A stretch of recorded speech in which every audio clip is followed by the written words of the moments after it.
Ustedes tuvieron ya hidrología, ¿cierto? Como ramo, chiquillo. Sí, profe. Sí, profe. Ya, entonces, esto les debiera parecer más o menos similar a lo que vieron. ¿Calcularon crecida, avenida?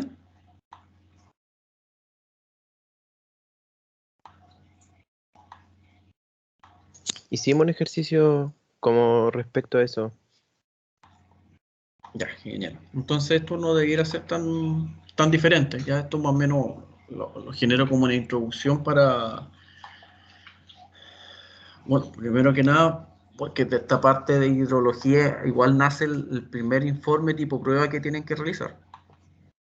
Normalmente para el diseño de obras hidráulicas se necesita antecedentes hidrológicos para poder determinar al final los periodos de retorno de diseño y la cantidad de caudal que tenemos que tratar de evacuar. Normalmente en aspecto hidrológico, ya, la idea es saber cuánta agua vamos a captar de la precipitación y vamos a conducir desde una precipitación y evacuar, si es que estamos viendo alguna obra de envergadura como vertederos o evacuadores de crecida, de preso o embalse.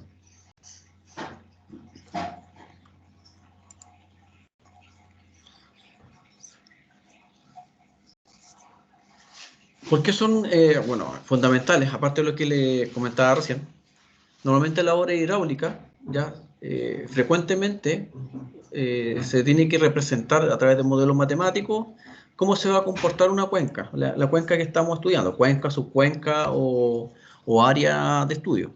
¿Ya?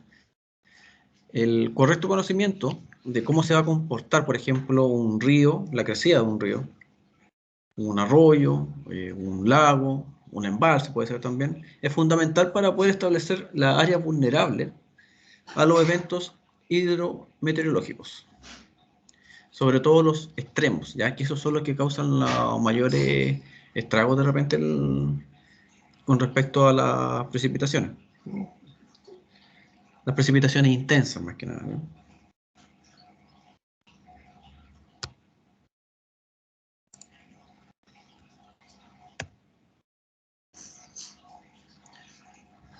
El ciclo hidrológico está relacionado con varias ciencias de la Tierra.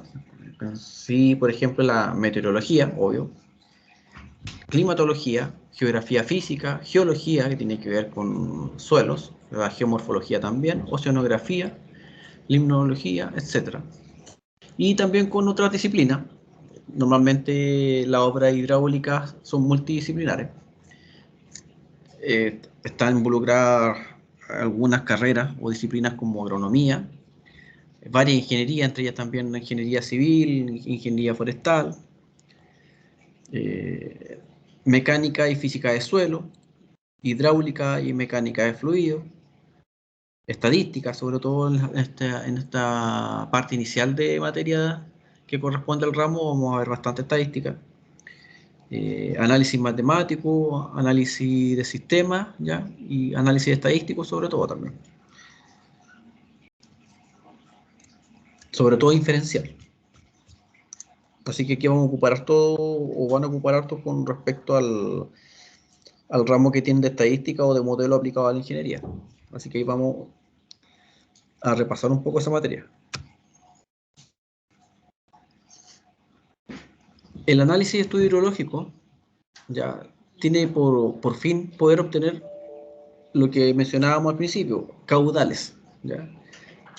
Recuerden que el caudal es una unidad de volumen en un tiempo determinado. Estos caudales pueden ser diarios, mensuales, anuales, ¿ya? O su representación puede estar registrada en cualquiera de estos periodos de tiempo, ¿ya?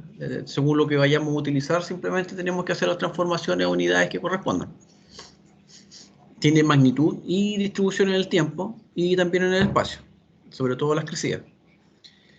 Previsión de caudales a corto y mediano plazo, estimación y método de control de la evaporación y la evapotranspiración. determinación de caudales subterráneos e identificación de zonas de recarga de agua subterránea y su respectiva magnitud también. O sea, todo esto se tiene que tener en antecedentes para poder hacer un estudio hidrológico.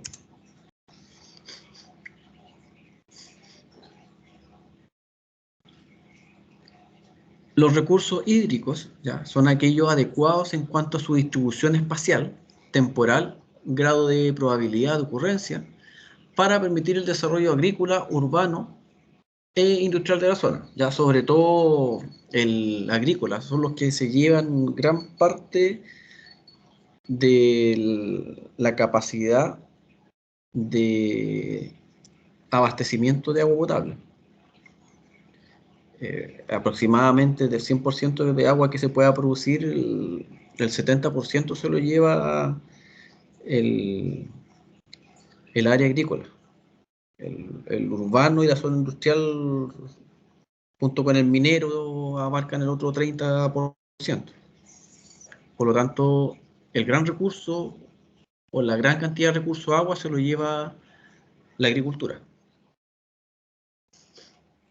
Los factores y características ¿ya? Determinan y posibilitan la evaluación económica, el diseño, construcción, operación, mantención ¿ya? De este tipo de obras de aprovechamiento, control y evacuación de los recursos de agua que se van a generar en la zona. Entonces, tenemos que ver con respecto a los recursos hídricos, cómo se distribuye la capacidad de almacenamiento que tenemos en el sector y como factores y características, ¿qué involucra? Sobre todo, por ejemplo, en el aspecto económico, ¿ya? También en el aspecto territorial, ¿ya? ¿Qué zona vamos a inundar, por ejemplo, si vamos a hacer una presa?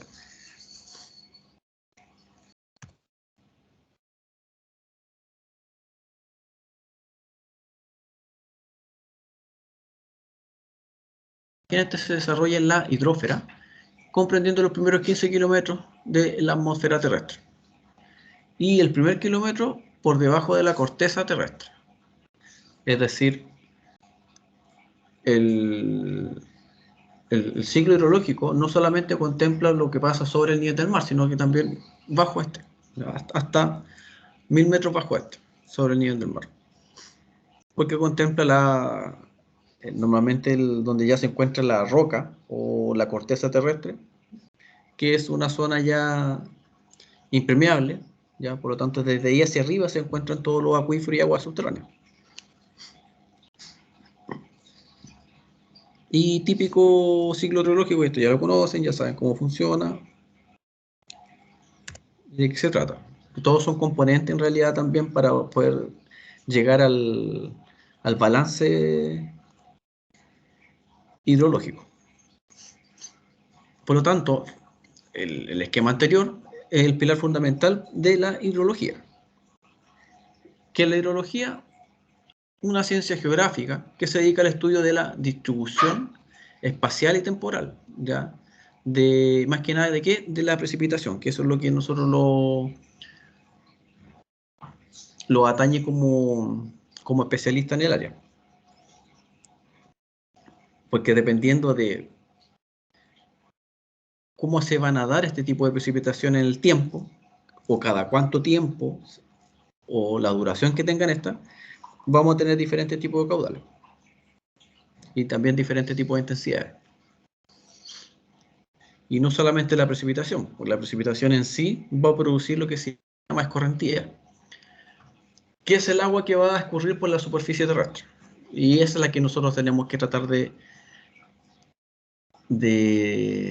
retener, de captar, de evacuar, de desviar, etc.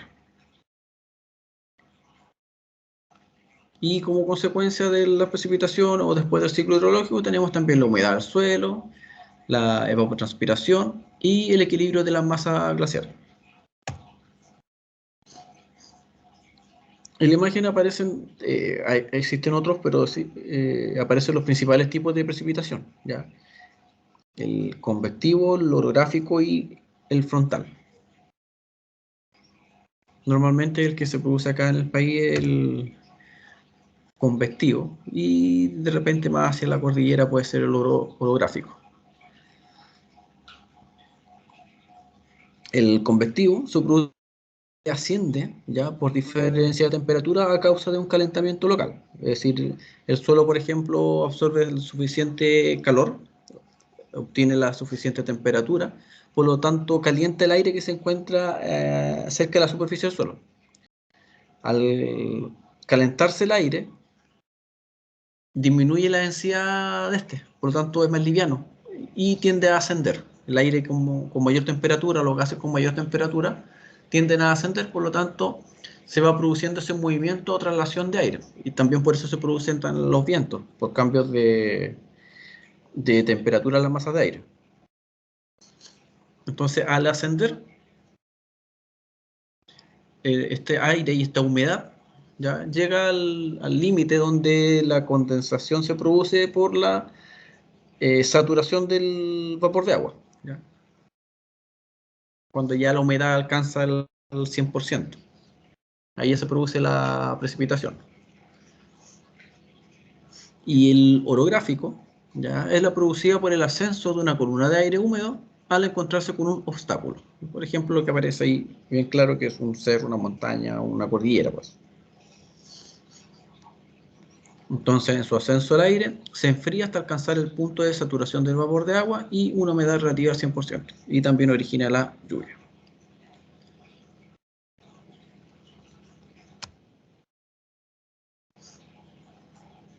Las precipitaciones, ¿ya?, y según lo que indica el, el libro de Bente Chow de hidrología, bueno, este Bente Chow tiene no solamente de hidrología, tiene un montón de bibliografía al respecto, este profesor de universidad.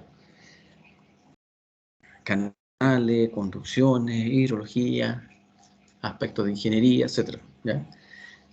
La precipitación, según este autor, es la más importante del ciclo hidrológico y es lo que nosotros ya estamos repitiendo hace bastante tiempo, desde que iniciamos la clase. ¿A qué se denomina precipitación?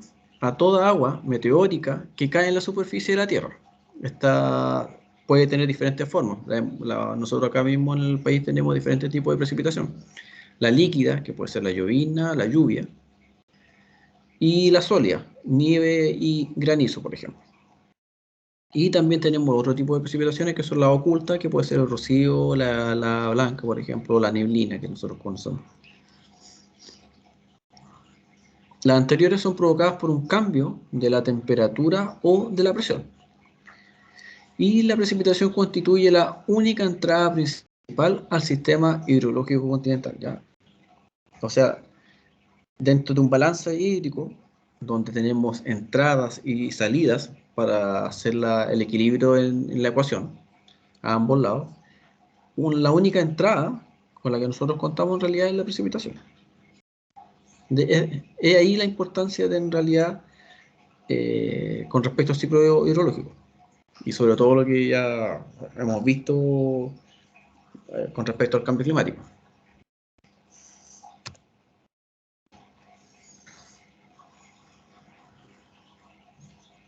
En este gráfico ya esquemático, si se fijan, aparece la precipitación versus la latitud, es decir, a medida que vamos recorriendo el país a su largo, vamos viendo que la zona norte normalmente, bueno, todos esos puntitos que aparecen ahí son datos estadísticos de precipitaciones, según las estaciones pluviométricas. Aparte que son pocos datos los que están registrados, son súper bajos con respecto a la precipitación anual. Ya estas son precipitaciones en milímetros al año. Pero ya aproximadamente hacia el sur, centro-sur, ya se acumula la mayor cantidad de datos con respecto a las precipitaciones y aumentan también en su registro, en la cantidad de milímetros al año.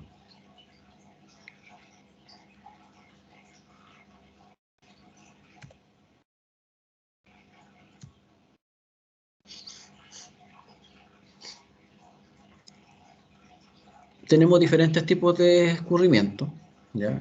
Que tiene que ver con la escorrentía que le hablaba anteriormente. El agua, normalmente proveniente de la precipitación, circula sobre o bajo la superficie terrestre y llega a una corriente para ser drenada hasta la salida de la cuenca. De acuerdo al camino que sigue el agua, ya los escurrimientos se pueden clasificar en tres formas normalmente, que son las superficiales, las subsuperficiales y las subterráneas, o los acuíferos subterráneos.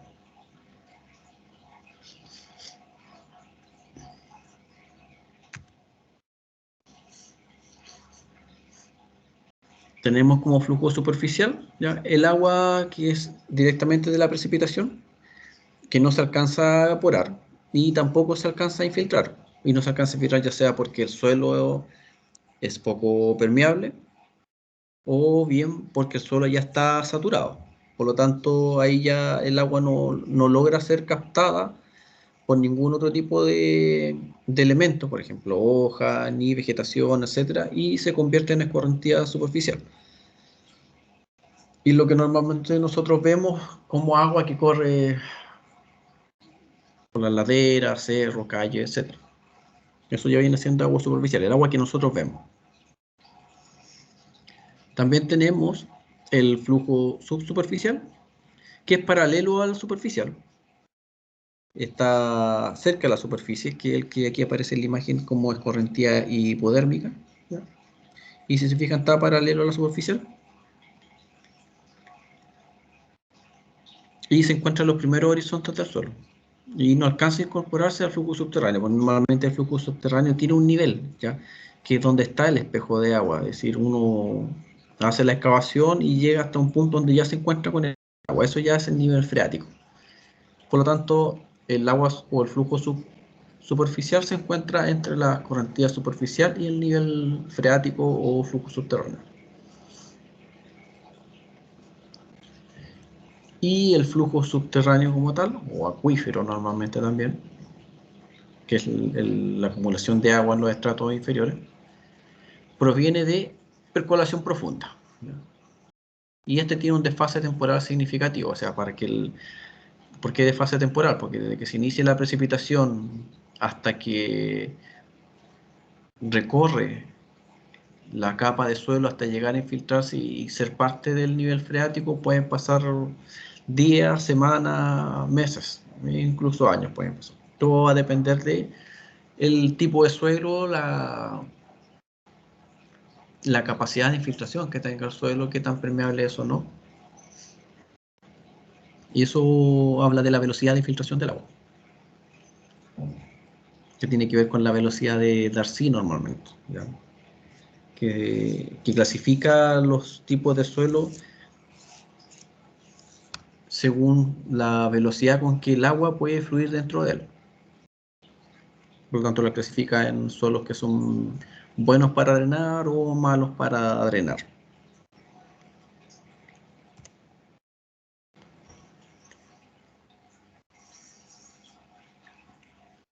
El agua que ha llegado ya a la zona saturada, que está ya dentro del acuífero y en la zona o el nivel freático, va a circular por el acuífero siguiendo los gradientes hidráulicos regionales, ¿ya?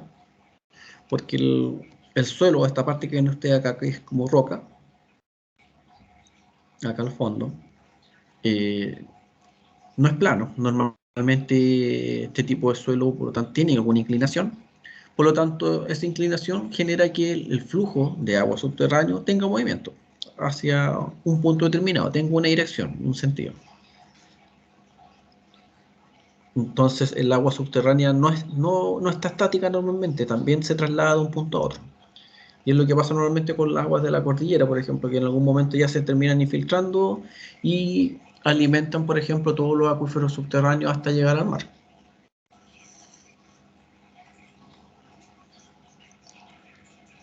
El flujo subterráneo, ¿ya?, puede salir al exterior o bien puede ser extraído en su recorrido. ¿Ya? Este puede ser de unos metros o bastantes kilómetros y que puede demorar de unos meses hasta miles de años. ¿Cómo podemos extraer o también podemos no solamente extraer, también podemos inyectar al acuífero a través de un profundo, que es el elemento que aparece acá. A través de este pozo profundo, nosotros podemos, a través de una bomba, sacar agua, o también gravitacionalmente o a través de una bomba podemos inyectar agua al acuífero. Que esos son métodos ya de recarga, que se llaman. Recarga artificial de aguas lluvia. Que es lo que se está utilizando últimamente por la crisis hídrica que estamos viviendo en la zona norte y zona central y ya casi zona sur del país. Hay diferentes tipos y métodos de recarga artificial de precipitaciones. Entonces, con respecto a la infiltración y recarga de acuífero, ya tenemos 4 puntos importantes. Que es la recarga, que es la entrada a la zona saturada de agua disponible desde el nivel freático. Tenemos la descarga, que es la remoción de agua desde la zona saturada, que es la extracción. ¿Ya? Tenemos la infiltración, que es la entrada hacia el suelo de agua disponible en la superficie del terreno. Y la exfiltración, salida de agua desde el suelo a través de la superficie del terreno. Es decir, no necesariamente tiene que hacerse desde la zona saturada, desde el nivel de agua. ¿Sí? Se pueden captar las aguas que estén antes del acuífero y se pueden conducir y se pueden sacar desde este tipo de suelo hacia la superficie. Es decir, se puede producir la exfiltración. Profe, ¿Sí? ¿la recarga ¿Escucho? solamente es como para preservar el acuífero? ¿Esa es su finalidad? O sea, ahora sí, la finalidad principal y para de gran envergadura, sí. Ahora, dependiendo para qué se vaya a utilizar, en realidad, normalmente en proyectos de urbanizaciones o áreas que se convierten en áreas impermeables, ¿ya? Donde antes había suelo, ahora, por ejemplo, ya no hay suelo que permita la infiltración común y corriente y normal a través de la naturaleza del agua hacia los acuíferos. Esa agua que se va a acumular ahora, donde ya no se está infiltrando, se tiene que conducir y evacuar a algún lado. Entonces, la mejor forma de poder evacuar y deshacerse de esa agua dentro de alguna urbanización es infiltrándolo. Y la infiltración profunda es un método también de recarga. Es más, la normativa, la ordenanza general, la UC, de urbanismo y construcción, obliga a que cada urbanizador tenga que hacerse cargo de las aguas lluvias dentro de su predio. Es decir, uno normalmente no puede vaciar la agua lluvia, por ejemplo, a la calle. En ningún particular, ningún terreno puede hacerlo, a no ser que pida una autorización especial, ya sea a la Dirección de Obra Hidráulica, y la Dirección de Obra Hidráulica tenga la capacidad de absorber esta cantidad de agua que se va a acumular en la superficie. ¿Ya? Pero normalmente lo que tiene que hacer cada propietario o cada urbanizador con sus terrenos, ya que está cambiando el tipo de suelo y lo está volviendo un suelo que no va a recibir agua y no va a infiltrar agua, es infiltrar y recargar el agua subterránea a través de estos sistemas de pozo profundo o de zanjas de drenaje.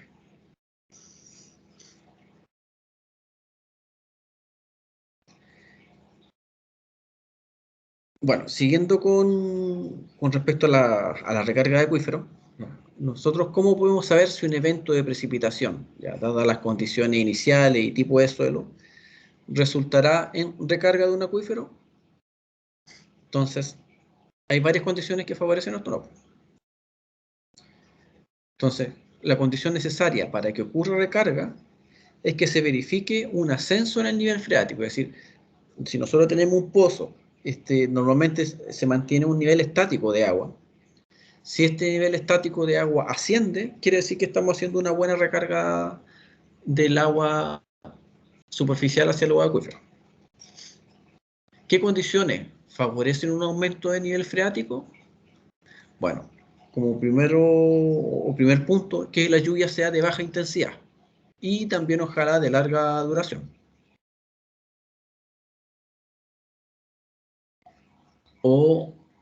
Y que sea mayor obviamente que alta intensidad y corta duración. ¿Por qué? Porque si tengo una lluvia de alta intensidad, quiere decir que tengo un mayor volumen de agua que está precipitando en un corto periodo de tiempo. Entonces los suelos normalmente no alcanzan a captar esa agua, no la alcanzan a retener y no la alcanzan a infiltrar. Y eso produce que se genere mayor escorrentía superficial.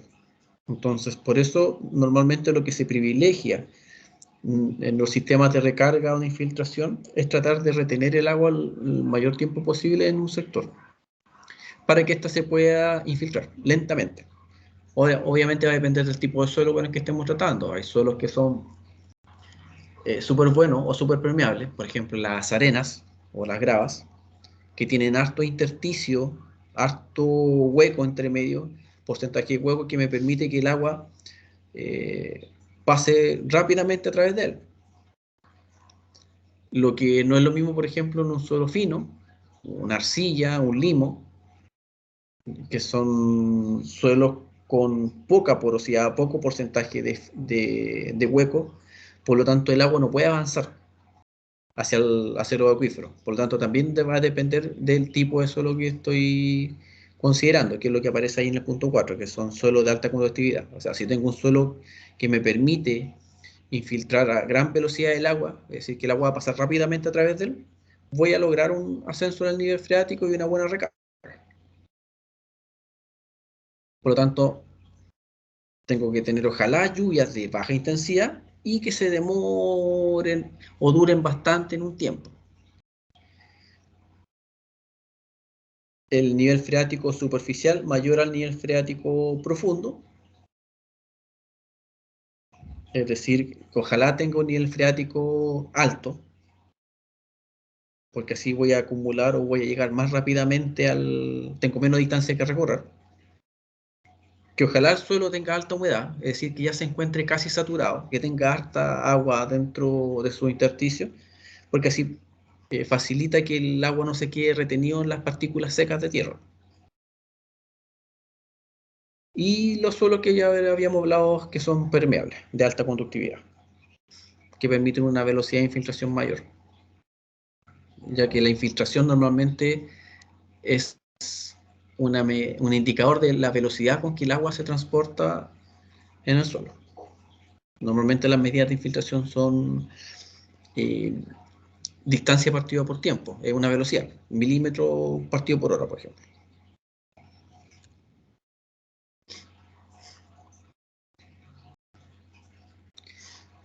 Cuenca, ¿ya?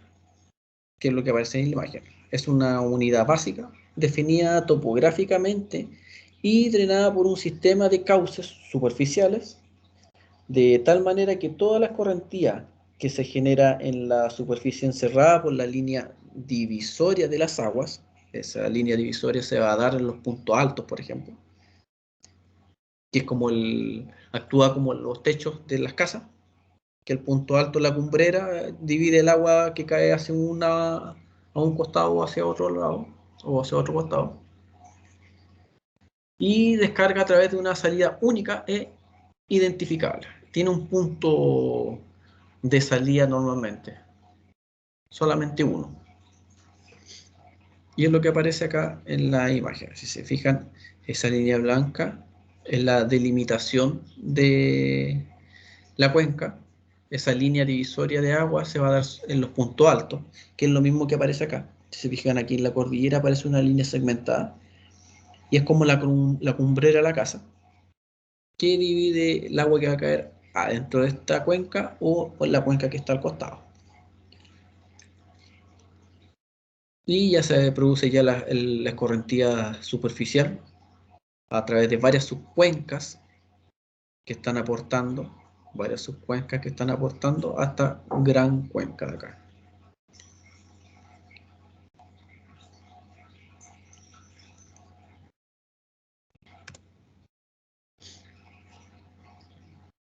Entonces, la cuenca, o también muchas veces se conoce como olla hidrográfica, es el área de trabajo para el hidrólogo. Se define como el área contenida al interior de la línea divisoria de agua, que ya es lo que habíamos visto sobre todo los puntos altos, ¿ya? Que le vimos en el dibujo anterior con respecto a la cordillera, por ejemplo, o al cordón montañoso. Y normalmente también lo vamos a ver identificado con las curvas de nivel, que me va a indicar los puntos altos. Y al final ese actúa como lo que dice Bentechow, que es una olla, actúa como una olla que va a captar las precipitaciones con cierta intensidad y las va a conducir hasta un punto común que va a ser el punto de aforo de caudal. Y que aquí, por ejemplo, se ve representado a través de un embalse, con un muro de presa.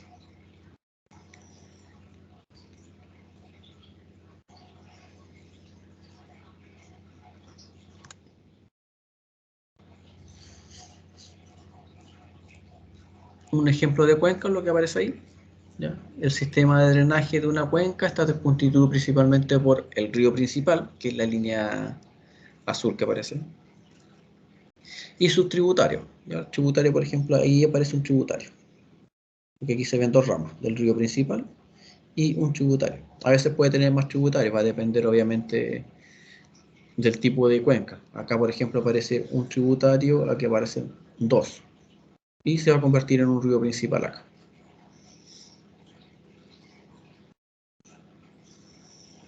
Y el punto alto está delimitado acá. Y esto ya viene siendo toda esa área, delimitado por los puntos altos, viene siendo una cuenca. Porque toda el agua que precipite en esta área, al final va a terminar recorriendo todo este trayecto del río y se puede medir o aforar en este punto de salida.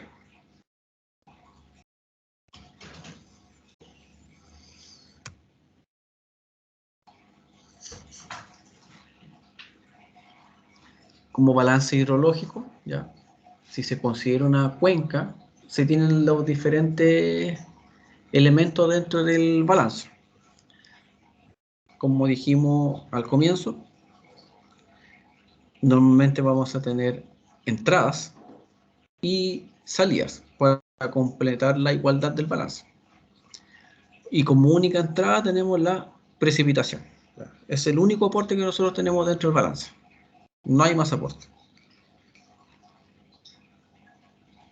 Con respecto a las salidas que puedo tener de la precipitación, es decir, recuerden que la precipitación al final se va a convertir en agua, en escurrimiento, y ese escurrimiento puede irse de forma superficial, es decir, ser un caudal superficial, se puede ir hacia los acuíferos subterráneos, es decir, puede ser un caudal subterráneo, se puede evaporar, por lo tanto puede convertirse en una evapotranspiración, que es la condición que genera la planta después de captar el agua o de retener el agua. Puedo tener diferentes tipos de entrega también, como entrega superficial, subterránea. Voy a tener un almacenamiento superficial, que es lo que se conoce como delta H, que puede ser la acumulación del agua en la superficie. Voy a tener una zona de almacenamiento, pero solamente de humedad, porque no alcanza a estar dentro del acuífero. Y voy a tener la zona de almacenamiento subterráneo, que es el acuífero en sí, que ya desde este nivel freático, que es la línea segmentada, donde ya se encuentra el agua acumulada, puedo tener un delta Z1, que es el agua que se encuentra retenida de forma parcial y que va generando humedad en el suelo y lo va saturando de a poco. Por lo tanto, de la precipitación como entrada, puedo tener todos estos elementos de salida o de retención al final del caudal que precipitó.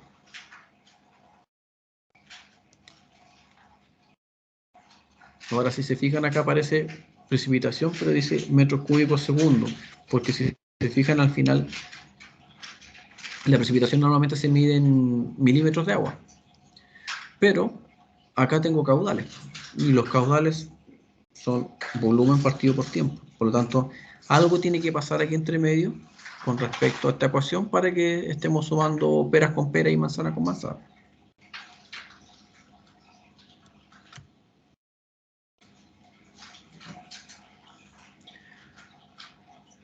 Ahora, si se considera como volumen de zona de control, lo que no está saturado, es decir, no se está considerando el acuífero, ¿ya? Sino que lo que está sobre el acuífero, la ecuación se puede simplificar un poco más y puedo simplemente considerar que la evapotranspiración más la entrega subterránea, más la recarga del acuífero y más el suelo húmedo, lo puedo identificar solamente como I, que sería la infiltración del agua hacia el suelo.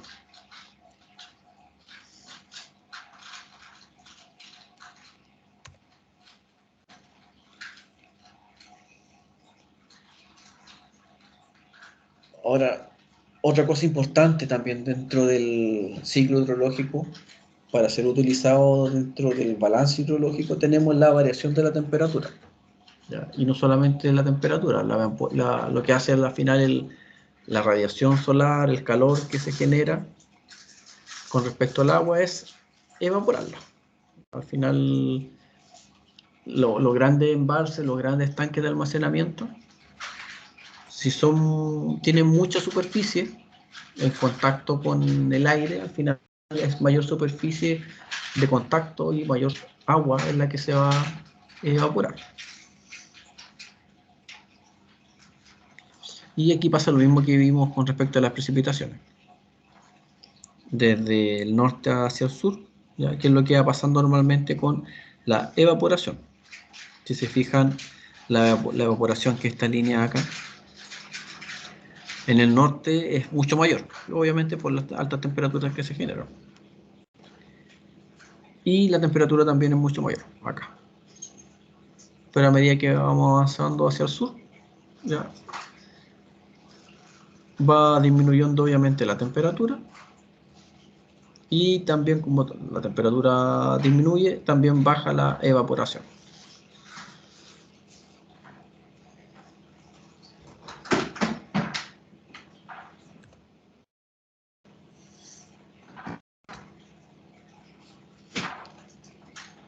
En este esquema de balance hídrico, ya, si se fijan, podemos ver en diferentes colores el bloque de precipitación en general. Es decir, si se fijan, todo este bloque gris es la precipitación, ya, a nivel país. Es el volumen de agua que se capta. De todo ese volumen de agua, como escorrentía, tengo todo estos bloques naranjos. Podríamos decir que casi la isla diagonal completa, es decir, la mitad. Todo eso es correntía superficial, ¿ya? Es agua que es nosotros la que vamos a ver a través de ríos, cauces, arroyos, canales, etc. Conducida. Y los otros colores de acá son evaporación, desde lagos y salares, por ejemplo, que son las partes superficiales, y para el norte se ve mucho más. Exceso de evapotranspiración de la superficie regada, son los otros rectángulos de un color naranja un poco más claro, que tiene que ver con la evaporación que se produce no por la precipitación común y corriente, sino que a través de, por ejemplo, el riego en superficie para las plantaciones, para la agricultura, que normalmente esa agua, al ser regada, ya sea por aspersión, por goteo, qué sé yo, también se termina evaporando. Parte de esa agua se termina evaporando. Y si se fijan, es bastante. En la zona, sobre todo desde la cuarta hasta la región metropolitana, próxima. Y el resto es evapotranspiración desde una superficie natural. ¿Ya? Todo eso es lo que se evapora, de todo lo que se precipita al final, si se fijan, es, digamos, 40% se termina evaporando cuándo se podría terminar captando, de alguna u otra forma. Entonces aquí se aprecia en realidad cómo existe de toda la precipitación o del volumen de agua que se podría llegar a captar, la mitad se pierde directamente por evaporación o evapotranspiración.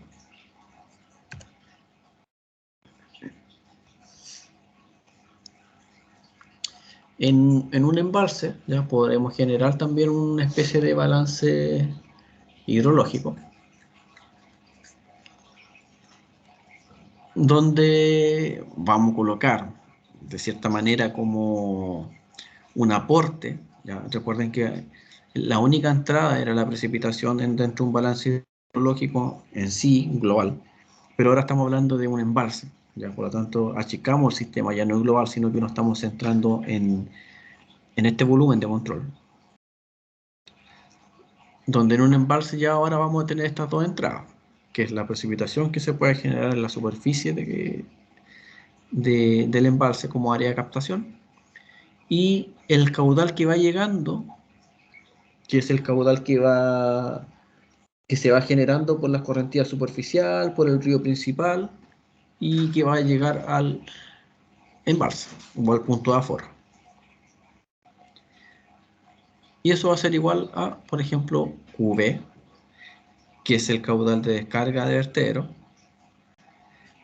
que este es el medio de evacuación de las crecidas o el agua que está de excedente, porque normalmente uno acumula el agua que realmente le va a servir o necesita para suministrar agua abajo. Normalmente los embalses son para poder suministrar y regular el agua que se necesita agua abajo. Pero dependiendo de las condiciones climatológicas, de las precipitaciones, se puede generar que supere este volumen. Y este volumen tenga una altura mayor. Y esa altura mayor puede generar que el agua termine pasando por el coronamiento del muro de la presa, cosa que no puede suceder. Por lo tanto, esa agua eventual a través de las crecidas que se va a generar se tiene que convertir en un caudal de descarga o caudal de vertedero, que es el QE. Es decir, el caudal del vertedero al final es el caudal de las crecidas que se generan por la precipitación. Tengo el QS, que es un caudal de entrega. Es para lo que yo en realidad construí el embalse, por ejemplo, para riego. Y tengo que entregar una cuota de riego todos los días durante el año, un caudal determinado, X. Tengo el IS, que es la infiltración hacia el suelo. Tengo la infiltración hacia el muro. El agua que se va a evaporar desde la superficie. Y una variación de volumen del estanque. Se va a generar un delta B a medida que va llegando más caudal o va saliendo mayor caudal desde el embalse. Por lo tanto, voy a tener una variación de volumen, un delta B. Entonces, tengo la entrada acá, que es X, entrada o el afluente, y el Y o la Y, que va a ser la salida o el efluente. Y al final se convierte en esta ecuación, donde X representa los insumos al sistema por unidad de tiempo y las salidas por unidad de tiempo. Y bueno, ds a dt es la tasa de variación con el tiempo de almacenamiento.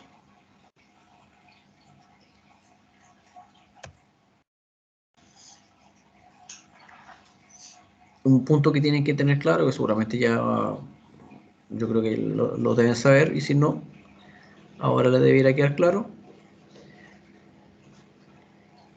que la precipitación, que es el espesor medio de la lámina de agua precipitada, que quedaría en una superficie horizontal. Si el agua cae sobre ella y no se perdiera de alguna forma, es decir, no se infiltrase, no se evaporase y tampoco siguiera escurriendo hacia algún punto, es decir, se quedara ahí acumuladas en su totalidad. Eso sería la precipitación, la lámina completa de agua. Y esta lámina completa ya se mide en milímetros de precipitación. Esta agua que se va a acumular va a generar una altura de agua. Por lo tanto, el milímetro de precipitación es la caída de 1 litro de agua lluvia en un área de 1 metro cuadrado. Para que nos quede más claro eso, tenemos 1 metro cuadrado, ¿ya? Y el agua que se logra acumular en ese metro cuadrado me va a generar una altura de agua.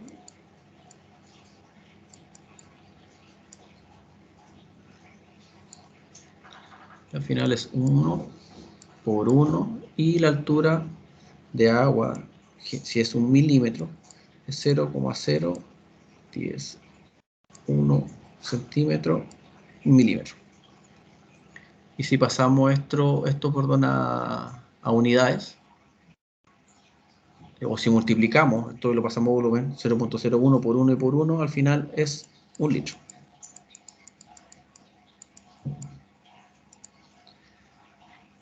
Por lo tanto, si nos dicen que precipita 10 milímetros, quiere decir que el agua alcanza una altura de 10 milímetros en 1 metro cuadrado.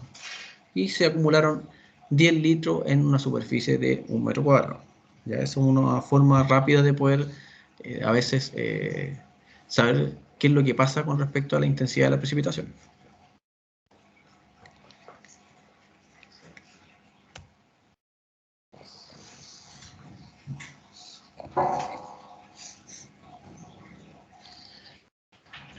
Tenemos también las curvas características dentro de un embalse. Tenemos la curva área-elevación, que esta normalmente se construye a partir de información topográfica, ¿ya? Que se hace un levantamiento topográfico del área comprendida. Entre cada curva de nivel, ya de la taza o vaso topográfico, y se indica la superficie inundada correspondiente a cada elevación. Y tenemos la curva capacidad-elevación,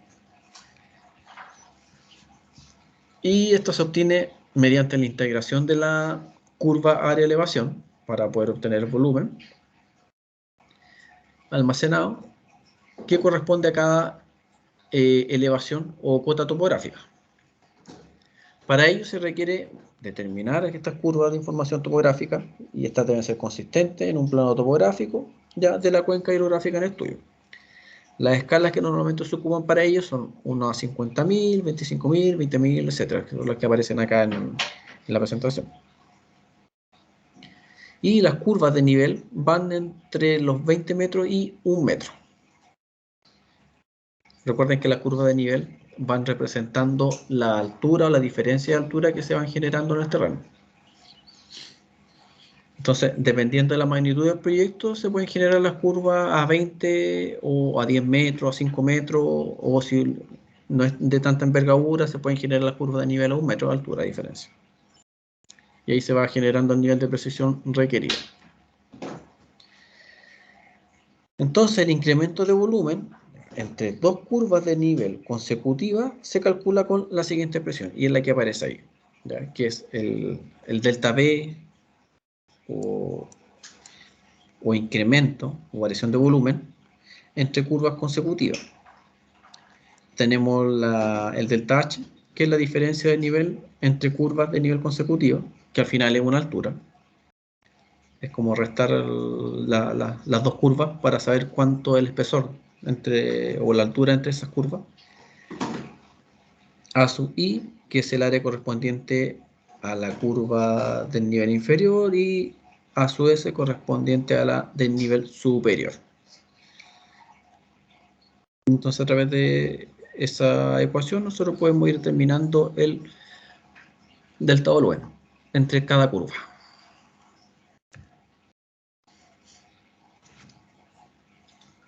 Y es lo que aparece en esta tabla.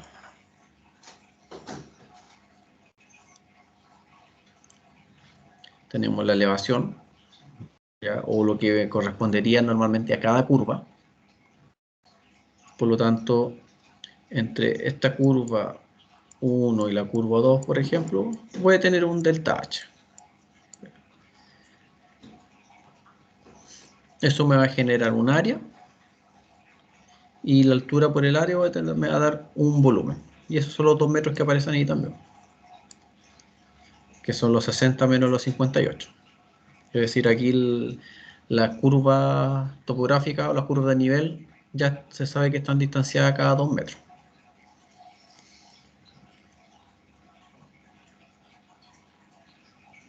Y me va a dar el delta volumen por cada curva. Recuerden que esta ecuación es el delta volumen o incremento entre curvas consecutivas. Por lo tanto, este es el delta volumen que se generó en la primera capa, en la subsiguiente, etc. Y este de acá ya viene siendo el acumulado. Es decir, la sumatoria de S más S, S más S. ¿Ya? La suma de las diagonales. Y tengo el valor final.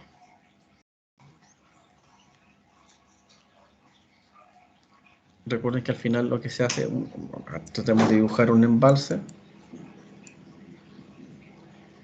Tengo esa forma de área superficial y al final el embalse vendría siendo una especie de recipiente, una taza.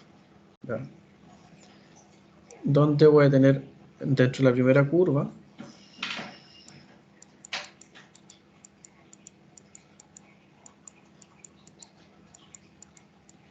voy a tener ese volumen de agua,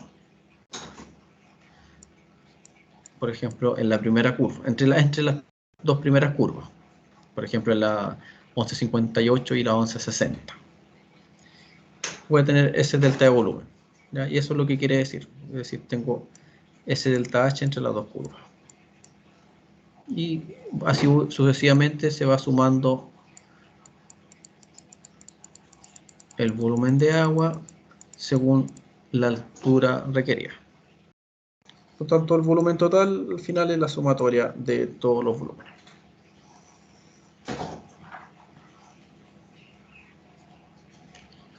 Y esas son las curvas características. ¿Ya? Si se fijan, aparece la curva característica de la elevación en metros sobre el nivel del mar con respecto al área, a la superficie, o también en metros sobre el nivel del mar con respecto al volumen.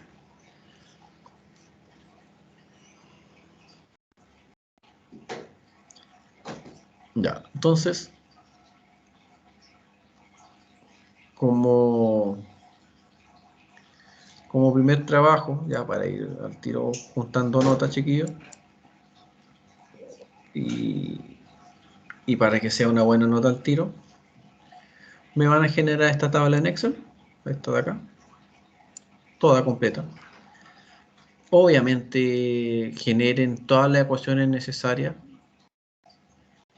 para que estos resultados se vayan dando solos. El 2 se vaya dando solo, que vaya haciendo la diferencia de estos dos, por si tengo que cambiar, por ejemplo, la cota, y me vaya dando al tiro el delta H, me vaya dando al tiro el delta B y me da al tiro la sumatoria. Y me generan también las dos curvas. Esto solamente en Excel, no tienen para qué hacer ningún otro trabajo adicional. ¿Ya? Individual. Es algo súper fácil, así que envíenmelo, me lo envían por correo antes de la próxima clase, que viene siendo el otro día jueves, o el día jueves hasta el final del día, hasta las 11:59. Tienen plazo para poder enviarme este Excel. Este Excel ocupando la ecuación que vimos anteriormente, que es esta, y generando las dos curvas. Esta de acá.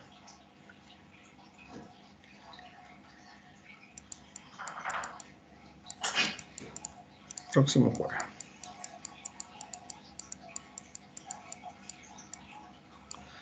No, 23.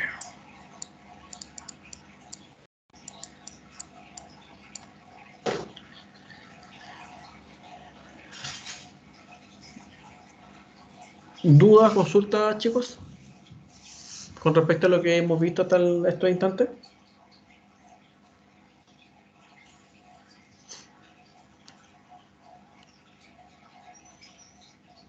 No, profe. Mi parte no, profe. Ya, me parece. Les voy a anotar en el chat mi correo para que si necesitan, bueno, de partida necesitan enviarme la información del trabajo que le estoy solicitando ahora, o si necesitan hacer alguna consulta, me la hagan a través del correo. Este es el único correo que yo utilizo, no hay otro. Profe, el PPT lo va a subir ahora. Sí, ahora mismo. Terminando la clase lo subo. marco.diaz@uten.cl, ya, ese es mi correo, chiquillo, no hay otro. Si le aparece otro por ahí entre medio, es uno que nunca he utilizado, nunca ocupé y nunca voy a ocupar. ¿Ya? Para que les quede claro, por si de repente les sale por ahí o me envían trabajo al otro, en realidad a mí no me va a llegar, yo no lo voy a recibir. Así que ahora les subo la PPT del día de hoy y nos vemos el día lunes. Para la clase de cátedra seguimos con la materia. Quedan liberados, chicos. Gracias, Profe, una profe. consulta. Sí, dígame.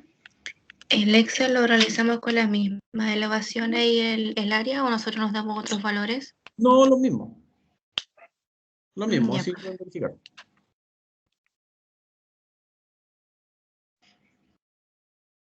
Ya, chiquillos, que estén muy bien. Cuídense. Nos vemos el lunes. Profesor, gracias. Chao, profe, que Chao, esté profe. bien. Chao, profe. Cuídense, Chao, profe. chiquillos. Bye, bye.